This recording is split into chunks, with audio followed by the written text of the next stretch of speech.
Hello and welcome to the Thinking Fellows podcast. My name is Caleb Keith, and today I am joined by Bruce Hillman and Adam Francisco to close up our doctrine series that we've been following. We've been following an outline given to us by Pieper's Dogmatics. Started this several months ago, so if you're a new listener, it's probably worthwhile going back to some of the old episodes so you can just listen to them topically as well if you are enjoying that. Did Pieper give it to us? Like himself? Did the Spirit just drop it, or did we choose it? Well, I think Adam gave it to us, actually. Adam said, hey, can we do Pieper? And everybody agreed except Bruce, who reluctantly was dragged into. I was reluctant about But now I'm glad we did it, actually. I think it was a really good series. We wanted to do Broughton and Jensen, I think. When I objected because I thought we'd get stuck in the weeds with all the minutia. That's what I was concerned about. But we didn't do that. Yeah. So. And you're the one who insists on doing angels and demons still. Yeah, I think people are... let's do a poll right now. Man. People want to hear the angels and demons episode. I think you're right. Yeah. Let's do it sometime. Well, maybe we can do it as part of a special. The next episodes that we'll need to do. Yeah. But... today we're doing the last things. You could also call it eschatology. Basically, we're going to talk about the end of the world. This is extremely popular and controversial topic in Christianity. There's a lot that's sort of wrapped up into it when you talk about what does the end of the world look like, what's going to happen when Jesus Christ returns, questions like that. But there's also sort of questions about what is the final destination of man if it isn't this life or this world. How does one get to those final destinations? Often people will talk about going to heaven or hell, or how does one get there? And so this is all sort of wrapped up in this question of last things, the end. But we have a resident obsessor over last things, isn't that right, Adam? Well, so maybe you should introduce eschatology. Used to be obsessor. We're talking over 20 years ago, close to, maybe 25 years ago, was all, I think I was a bit of a pre-millennial rapture kind of. You liked all the Tim LaHaye stuff? You're like, these are great books. I didn't necessarily believe it. I just really loved it. I loved studying it, and I like the idea that you find in especially those circles that you can find little secret clues in Scripture that's going to tell you what the future is going to look like. That didn't last very long. A guy named Rod Rosenblatt of blessed memory. And my father and a few others talked me away from that pretty quickly. But it was fun because it is kind of fun and interesting. Anyway, eschatology, the doctrine of the last things, like you said, Caleb, has to do with more than just the question of where's the millennium, the 1,000-year reign of Christ, and whether that's a literal thing or not. It has to do with what happens to the human soul. What happens to human beings when they die, what's the last judgment look like, just a whole bunch of things. It also, you hinted at, and I think it's weird, it took me a long time to come to, or to realize this. I've always read it, but I've never really understood it well, is that a person's eschatology is a bit of a window into their view of history, too. So... I forget what your question, though, was, Caleb. I thought you could just introduce the concept to us, and maybe, and I think that's a good sort of starting point. And bringing up sort of that you were interested in last things because there is a particular type of maybe secret knowledge or a new way to use the Scriptures to decode some truth that other people don't know and stuff. Maybe we could talk about why this seems to pop up in popular Christianity over and over again, whether it is about the location of this 1,000-year reign of Christ, or whether it's simply, I don't know, like conversations about what's going to happen to believers and non-believers as soon as Christ comes back, or take current events in the world and ask, is God judging us now, or is the end times coming? This seems to just rotate back into conversations that Christians are having all the time, and maybe we could just speculate or give some personal anecdotal as to why. Like, what's the fascination here? Is it significant and important? At the end of the day, is Last Things a doctrine that needs to really be in everybody's repertoire of doctrines that they at least have some working knowledge of? Some people feel very strongly. I just about 3 months ago, I met someone I had known, not seen in a while. And this person's like a super, like the rapture is definitely going to happen kind of thing. And I tend to not believe in a rapture, which this person knew. And we've gone back and forth over the years. But this person, he patted me on the shoulder, fully genuine. Like this was not like an acting thing. He's older guy. And he pats me on my shoulder and he says, "I've been praying for you." I said, "Oh, thank you. That's really, really, really nice." And he goes, and he starts crying. He starts tearing up. And he says, "Because I just want to see you in heaven one day." And I am like, wait, what? I have no idea what's going on. I've known this person for years. I was their pastor, everything else. And I said, "What?" And he goes, "Well, I don't believe you're going to be there anymore because you don't believe in the rapture." And I said, I won't use his real name. I said, "Oh, John, give it a break." Walked away. But for some people, it's very much like it's a fundamental, essential doctrine is what you believe about, the very specific things you need to believe to kind of meet a litmus test that they have for this. And then there's someone like me who's kind of like, yeah, I just sort of don't know what's going to happen. I know when it happens, we'll know, and it's really good news. There are certain parts of it that are much more clear than others, and those are the parts that we need to kind of really attach ourselves to. The rest can be fun in a speculatory game, but as soon as it moves from like a speculatory game to a no-holds-barred sort of stake in one's salvation or whatever, then I think it starts to get unfortunate.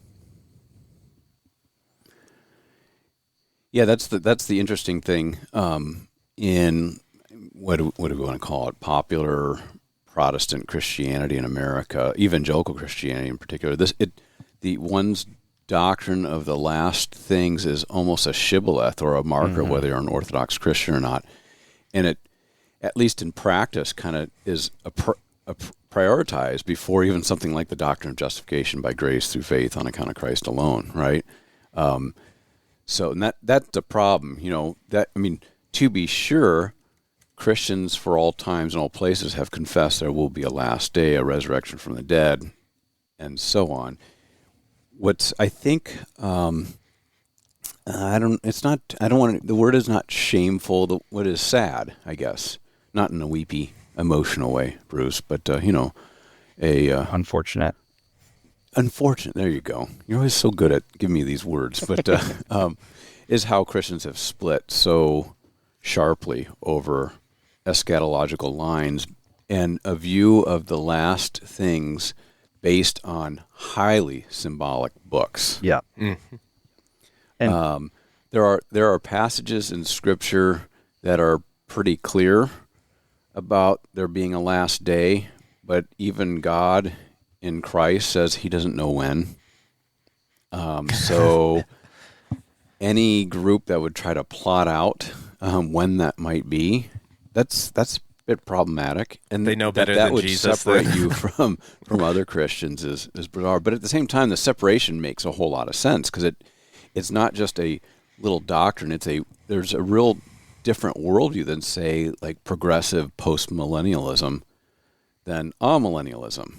Or dispensational pre-millennialism versus post-millennialism. There are some pretty marked differences in worldview and kind of dispositions in Christianity. So it makes sense that there would be division over these things. But when they become sort of markers of orthodoxy. That's where things get a little unfortunate, to use your term, Bruce. Well, and I maybe wanna- Caleb historically... sorry, good. I was going to say, historically, Bruce, I think, to be sure, we could say that the New Testament is very, in a way, eschatological. Yeah, for sure. The earliest Christians, the authors of the New Testament, the early Christians believed the end was coming pretty soon. And you find basically two kind of views, if you could break them down. The real historic views are historic premillennialism, and then Augustine makes famous the amillennial view. And then the rest kind of pop up very late. Like postmillennialism, I think, is a 17th century at the earliest phenomena. And then the dispensational rapture sort of premillennialism is a 19th century thing with Darby and Schofield and others. Yeah, I want to cover a distinction that Bruce brought up in his comments, which you said kind of quickly, and I want to make sure people hear, which is when you said, I don't know exactly what's going to happen or when it's going to happen, but I know that when it does, it's good news, right? And I think that's one of the substantial differences between sort of this general amillennialism and then sort of the rest of the views is that for Christians in particular, and I guess all views should ultimately hold this, the end of the world is a good thing. It's good news. It's not this sort of destructive final threat of God. And ultimately, though, it gets in my experience, mostly talked about as bad news. It's like in the carrot versus a stick situation, it's talked about as a stick. The eschaton is sort of this last Hail Mary that Christians often feel they have with non-Christians to convince them to believe. And the scarier or the more impending or the closer that is to coming, the more effective that stick is supposed to be in getting people to believe. So sort of like, just like, hey, you don't know when it's coming. It could be now. Look at all these signs. You better change your life now and believe so that this is not a bad thing for you. It also goes back a little bit to your first question, what you're saying now, because you asked, well, what kind of motivates the intense desire to kind of, get revelation right with some people. And I think that's part of it, what you're saying, as far as just, scaring people into the kingdom by some. So there's that kind of evangelistic motivation. But I also think it functions as a sort of theodicy for other people. So how do I make sense of the fact that the world appears to be going to hell in a handbasket, and I'm afraid and I'm scared, and these things must happen, and I have the truth, and I'm on the right side of things. And so when you mess with people's kind of view on Revelation, like, well, there's not going to be a rapture if you believe that or something like that, to someone who does, you're not really messing with just like an interpretation of the Bible. You're kind of messing with the whole way that they're able to cope with the like terribleness of the world and their place in it. It's their answer to the problem of evil. Yeah, it really is. It's that fundamental for many people. So I, as a pastor, I just learned a lot of times not to argue because it just wasn't worth it. Because it's too entangled with deeper fears and political things that people see. I mean, there's something really powerful right now if you feel not powerful and you feel like the political opponents are out to get you. I mean, Revelation clearly has a view of Christians being oppressed by political opponents. And so the book can resonate with a lot of people that way, and they can feel like they're justified in their belief system and also have hope that the bad guys aren't going to win, and that they're living this out right now. So the book has an amazing ability to also sort of comfort people in the wrong way by not giving them Christ, but giving them sort of a temporal hope. But it also can sort of function in a manipulative way, even though people I don't think are actively trying to manipulate others. So this makes the book really fascinating. I'll give you a historical example of this. In the history of Christianity, starting already in at least the 8th, maybe as far back as the 7th century, in trying to figure out how it was that some they regarded as a heresy, others regarded as an absolute false religion. It's maybe both. The rise of Islam and the triumph of Islam over Christendom. Yeah. first in Byzantium, and then you get into Luther's day and age, 16th century, the Ottoman Turks rolling into Central Europe, villages being depopulated, children being sawed in half, just horrendous things going on. And Christians have always, in those instances, not always, but prominent Christians have always given a eschatological or an apocalyptic sort of interpretation of those events to provide, as you said, Bruce, a theodicy, a justification of how it is that we're still God's people despite the fact that all this bad stuff's happening to us. And it's not consistent, though, right? Because no one was like, no, but they're also not like, oh, well, Charlemagne's really the Antichrist because he's just helping for a while and then he's going to turn on us. No one thought that. So this is one of the reasons why I've kind of lost interest, where I'm like dedicating a whole lot of time to reading on it, on the eschatology, is because it's like there's hundreds of years of Christians maybe not predicting things, but giving interpretations of events along, Daniel chapter 7 or something like that. And it always, then the ball gets kicked down the field 200 years later and it's reinterpreted. So Luther did this. We all like Luther here, but and the Ottoman Turks are rolling in to Vienna in 1529, and to provide comfort, he says, to those Christians whose children have been killed or husbands have been lost in the war or might someday be captured by the Turks and enslaved by them. I want to give you I want to explain what's going on. And he saw in the Ottoman Empire the sort of the beginning of the very end. And he gives us, it's a fascinating, fantastic sermon on Daniel chapter 7, how the Ottoman Turks were the small horn that pops up on the 10 horns on the head of the fourth great beast in Daniel chapter 7, and displaces 3 other horns. That was the Mamluk kingdom, a Muslim kingdom in Egypt, the Balkan region, and then the third was like Mesopotamia, Iraq, and those regions. And he says, so what this means to you, Christians, though things are really bad, and you might be a slave, and for women, he said, you might even be a sex slave. He doesn't use that terminology, but you might be taken into captivity and be used by Turks for their pleasure. Take comfort, because that's the last great beast. It's the last event that Daniel's vision in chapter 7 provides. It means the end is coming here very soon. And there's a I don't know that it's not just anecdotal. It's found in Luther's Table Talk. So it's not him writing it, but it's one of his students describing what he did. Apparently he's sitting around and maybe he was drinking a lot of beer, but sitting around a table talking about the events of the day in the late 1520s and 30s and the unstoppable rise of the Ottoman Turks. And he allegedly got up and wrote 1600 on the wall. And so it's like a final date. Yeah, the earth will not last until 1600 based on these particular events. And that's not uncommon. In fact, it's quite common throughout church history. And it's always, the can or the ball keeps getting kicked down the curb, and it just makes Christians look foolish when they're predicting either like with precise dates or just sort of saying, hey, we're in the last day, rather than taking a view like a historic amillennial view saying, or maybe we could describe it as a pan-millennial view that it's all going to pan out in the end and it will be a good thing. I do. That's a joke, by the way. Pan-millennialism is not a real thing. I do think it's, like an interesting and maybe a good thread for even Christians now who feel like there is a worldly oppression coming down, right?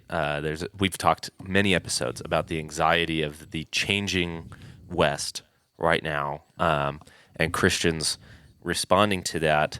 That people, I hear a lot of, and end times could be near. Less date giving and more just like it's over. It's going to be over. We're cooked, kind of situation. But that almost every era of Christianity has had this moment, right? This wave into, it, at the very least we could say it could be over. It could be now. It could be soon, because things are hard. And I guess the important sort of takeaways is it has always been hard for Christians in this world, knowing that there is this final judgment, that there is a good result, that Christ is coming to return, and having the truth both from Christ and Scripture that Christians live as sort of enemies to the sinful world here and now, which means you are going to experience this sort of worldly oppression as the history of the world continues on. My some reading. people describe our view as a realized eschatology. That we're in the last days, have been in the last days now, but not yet. Which is, you got to be kind of comfortable with that. But it can be very it can lead you to an optimistic view of things that nothing surprises you in this world, right? Because it's the last days. But also I don't know if it leads to anxiety or anything like that, like clinical anxiety, but also it's sort of like, well, how much longer, oh Lord, right. If it's not yet, because how bad do things got to be? And I would think that while things are pretty gnarly in our world, there's wars and rumors of wars and so on, I imagine that things are going to get much, much worse before the end. I mean, I've got 2 supercomputers sitting right in front of me and a latte that I made in a machine this morning. Life's still pretty comfortable. Yeah, very comfortable. I've never had authorities banging on my door asking me whether or not I'm a Christian or anything like that. So it seems that the not yet is still a ways off. I might be wrong. Well, I do think there's something to Christ's sort of, nobody knows the day or the hour, which is this statement of it's not your job to rearrange your life around the end times. So knowing that, I kind of do like the realized eschatology that basically everything after the ascension is the end of history. We're living out that we have the full promises of God delivered to us and then continue to be delivered to as many people as possible throughout the rest of this lived time, but that now we're in this period where we're just waiting for this world to come to an end, but that you are supposed to live your life, I suppose, I don't know if it's the right way to say it, as if it's not ending tomorrow, right? That you're not supposed to rearrange your life around the possibility of an eschaton. And so, maybe hearing people say like, well, things are just so bad. I don't want to have kids in this world because it could all just come to an end. Or I don't want to invest too much in sort of what Paul said, here though, and isn't now. it? Or is it? Yeah. Paul's like, well, if you have to have children, go ahead. But, there's a lot of work to be done, not a lot of time left. To your Maybe point, for though, the apostles. I mean, A bit of a theodicy of Bruce there. I'm just saying, like the rearranging, or I'll say the abandonment of current vocations, right, for the sake of the end alone. Using the difficult. end as an excuse to not do the work you're called to, I think even Paul would say that's completely wrong, right? Like if you're called to still be God's hands and feet and mouth in the world through the ministry of the church, and you have to do that. I mean, I think, me personally, my own reading of Revelation just broadly is sort of, first of all, the book's not in chronological order, so that's always a problem. That's the first thing I always want to know when I talk to someone about the book, is if they think it develops in chronology, because it doesn't. It's got like the 7 letters at the beginning, and then it jumps around from scenes on earth to scenes in heaven, and actually is like a crest of a wave, right? So it'll tell a story about earth and heaven, and then the wave crashes back down, and we go back, and we hear something about earth and heaven, and then the wave rises and crests again, and we go back. So you get like these sequences of word pictures and spaces and locations and seals and bowls and trumpets and all this stuff, and it's not chronological per se.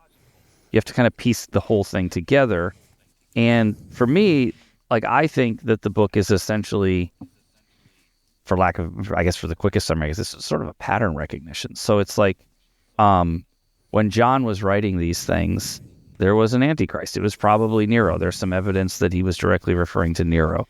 And there are lots of days of the Lord, lots of bad times in the world of judgment and suffering and pain and everything, until the end comes.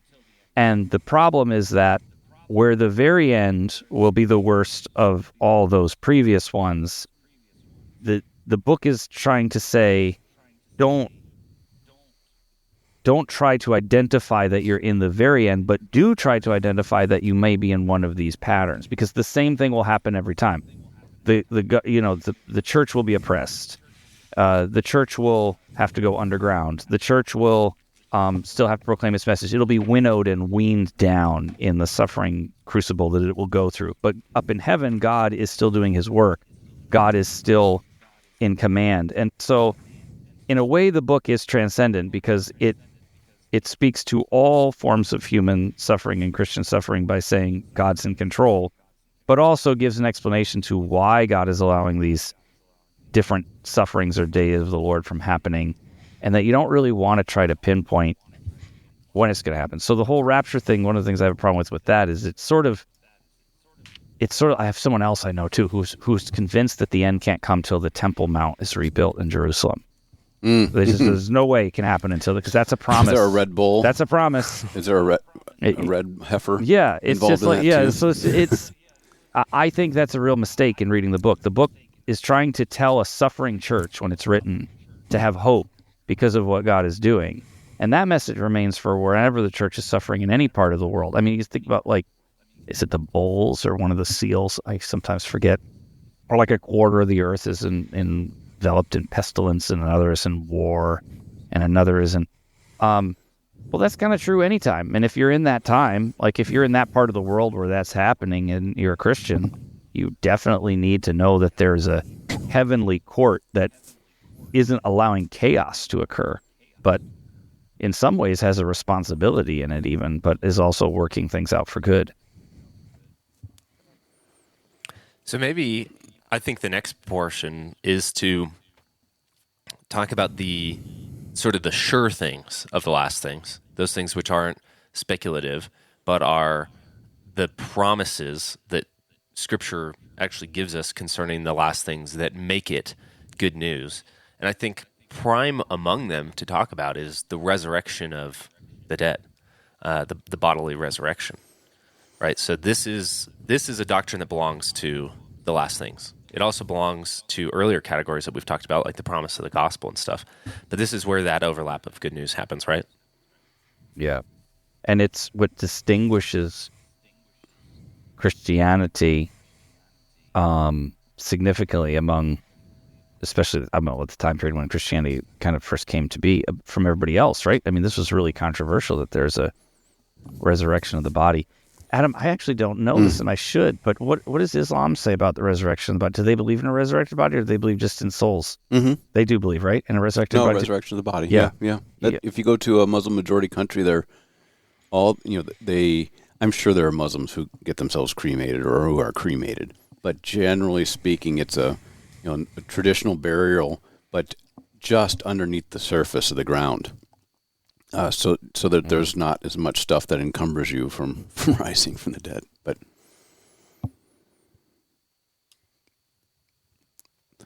okay, that's an uncomfortable silence. Yeah, it's. I assume you'll edit that out. On our end, it paused for a moment, so it caught up to you. Yeah. But okay, yeah, but I mean, this is something that I think is interesting because you have Islam who believes in the resurrection of the dead, and probably all good Muslims sort of know that, but a lot of Christians only know it as a term and don't really believe the importance of the resurrection of the body in the life of the world to come. They sort of just think when you die, like your soul kind of just zooms up to heaven, and that's really the important part.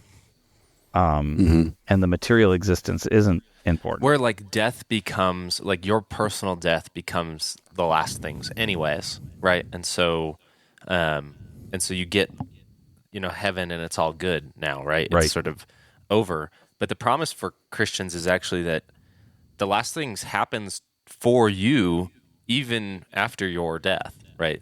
When that final day comes, it's good news even for those Christians who have already died, because they will experience this promise and they will have this full promise that they were given in their baptisms of the resurrection of the dead and of their body, that they will have a bodily resurrection, and that the way they were created will be restored without sin. I think this is important because it, among many other things, God's transforming work through glorification is a transforming work in the true sense of the word. We are transformed into the image and likeness of Christ fully, but we're not transformed at the expense of losing who we are as unique created beings. And so there's something amazing and beautiful about the idea that it isn't that God is sort of erasing you and remaking you. You're being redeemed. You're being bought back for who you are. So you have intrinsic value even as a sinner that God recognizes, for God so loved the world, right? That while we were yet sinners, Christ died for us. There's something that God recognizes in the fact that he has created us that makes us objects to be transformed without losing our uniqueness. And I just think that's a really beautiful idea. It doesn't, you're not remade in such a way. Like sometimes people take these old cars, down here in Pennsylvania, and I see them bring the chassis all the time on backs of beds of trucks and stuff, because a lot of old rusted cars are out this way. And when they redo those cars, though, there really isn't a lot of times anything left of the original car. They buy kits and they buy new parts and everything else. And it is an accurate representation of the original car, but it's also kind of made with everything so new that there's nothing but the sort of form of the original there. But I think in our own bodily resurrection, we are also made new, but we're made new while remaining who God created us to be. Of course, we're not sinners, and we're glorified. But there's this sense of not abandoning who we are and who God made us to be. I don't think many other religions do that. There's always either like a real hatred of the soul or the body that needs to be transformed, or something with a soul going and becoming blended, the uniqueness dissolving into the oneness of Brahman or whatever else. I mean, I saw a guy on Facebook yesterday. Giving way to your essence, moving on to a next. Yeah. There's a guy. It's not Facebook, it's Instagram. There was a guy yesterday. I was watching a little video. I don't know how it came up on my feed, but it was a guy who said he was channeling an ancient, a future interdimensional alien who was giving advice to people. He was sitting on a stool with his eyes closed, and they would ask him questions, and he would tell them all like the meaning of life, and it was just gobbledygook. It was complete gobbledygook, right? People were like, "Oh, this is so amazing! This alien is talking to this guy from another dimension," and I thought to myself, and people prefer this LSD. Yeah, right. They prefer this to the truth, to the idea of a resurrected body. Yeah. Because there's something in us that rejects that materialism that is a good part of Christianity. We had, I don't think you were here for this, Bruce. I think you were on vacation or something. Maybe you had gotten abducted by a spaceship or something. I was channeling an ancient we had future. Mike Horton on the show. I don't know if the episode's dropped yet or not, Caleb. It hasn't yet. No, we're going to do it at the end of this series. He's got a book or a series of books, 3 volumes coming out. The first one's been released on the history, the intellectual history of the spiritual but not religious kind of phenomena. And so I ordered the first volume, Shaman and Sage is what it's called, and it's a deep dive into ancient history up to and a little past the Axial Age, 5th century BC. And one of the cases he's making, and I suspect he'll make it throughout the volumes, is that there is this sort of undercurrent in global religions, especially Western religions, that goes back to Mesopotamia, even deeper, but comes into Western civilization. It's a prominent feature in Western civilization that the soul or the spirit is a totally different thing than the body, right? And it's like that sort of Gnostic ideal dualism. To escape the real goal is to escape the body, and to escape the trappings of this world. It's sort of like the motif in Buddhism. What is it? The Four Noble Truths that life is suffering.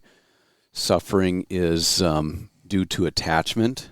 Yeah, right. I don't know what the formal way of stating that is, but being stuck in this world, in these structures, and the goal is to get out of a localized sort of reality to what he calls a utopian reality, where reality is you and I and most people think of it as not really a thing. So the possibility of aliens from the future speaking through somebody else becomes a real possibility because history is not linear. Right. It's not even cyclical in that it's patterns. It's just sort of like everything is one is everything, and there is no rhyme or reason to things. And I think one of the things he's doing in this book is showing how distinct. We all know that Christianity is distinct, and there's a few other religions, in the Western tradition, we could say, that are distinct from that, but how most of world religions kind of assume that sort of reality, that everything is one is everything, and it's just a big cosmic oneness, monism of some sort. Sometimes it works its way into kind of a naturalism, sometimes it's a supernatural naturalism, and so on.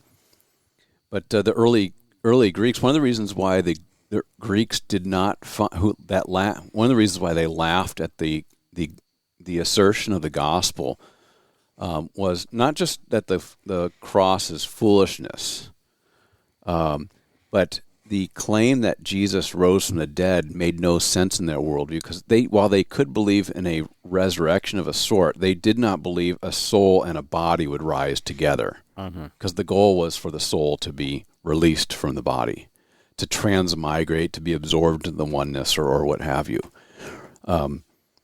Anyway, how did we get on that tangent? I think you made me do this, Bruce. I made you. I really did. No, it was just talking about the materialism in Christianity, the good materialism in Christianity actually says something about our value as true persons. And these other religions actually devalue personhood when they say the things you were saying, Adam. And Christ doesn't do that. He doesn't ask that of us or require that of us. In fact, he exalts us to the highest place.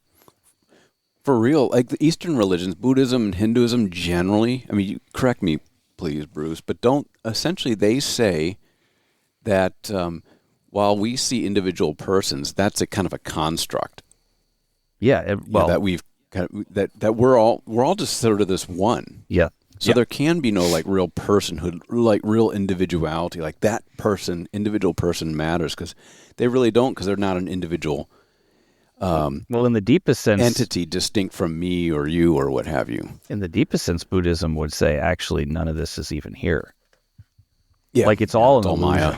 There's really just a one, and what it means. Salvation really just means breaking the illusion. The awareness of the breaking of the illusion is salvation, and then you cease to exist in the true sense as you. Yeah, that's real. Yeah. That's nirvana, isn't it? Right, yeah, extinction? Exactly. Yeah. You just bleed into the oneness of all that is, and yeah. I'm kind of giggling that we have an episode on the Christian doctrine of the last things, and here we are talking about Buddhism. Yeah. Well, certainly in contrast, it's interesting, right? Because we've spent a lot of time talking about, even in the last several episodes, which had to do with sort of we went with the sacraments and the church, the office of the ministry, and a couple others. There was a sense of corporate, like corporate and individual are both at play in those. So when we talk about sacraments, we talk about like individually receiving your baptism or personally receiving the body and blood of Christ, but in this gathering together. And I do think it's important that continues into our doctrine of the last things in a way that other religions don't, where there's always this dichotomy of you have to pick one or the other. Either something is completely individual, and Christianity can go wrong in that. We've talked about that in many ways, where Christianity can go completely individual, or individuality is the enemy. It is the thing that you are being saved from, is being individual or being a person distinctly. And Christianity has this promise of your intrinsic value, that God is for you, that Christ is for you, that the death and resurrection is for you, and that the way he delivers that is by bringing you together with other people that he has died for, other people of value and love, to then give his word, give his gifts, give his promises to those people. And the end times is the same. The end times will happen corporately. It will happen, the entire world will experience it, right? It is the end of this world, and you individually will receive the promises that you've been given, i.e. the resurrection of your body, that in the final judgment you will be judged not according to your merit, but on account of Christ alone, thus given salvation and life eternal, but that those personal gifts are given in the midst of this entire world event. And just like in Scripture, you get personal gifts, a personal promise that happens in this entire corporate event. And so worship too, Christian worship is I would guess a picture of the eschaton, right? Like we are gathered together as God's people around His Word for the promise of the resurrection of the body, the life everlasting, and receiving the gifts that deliver that.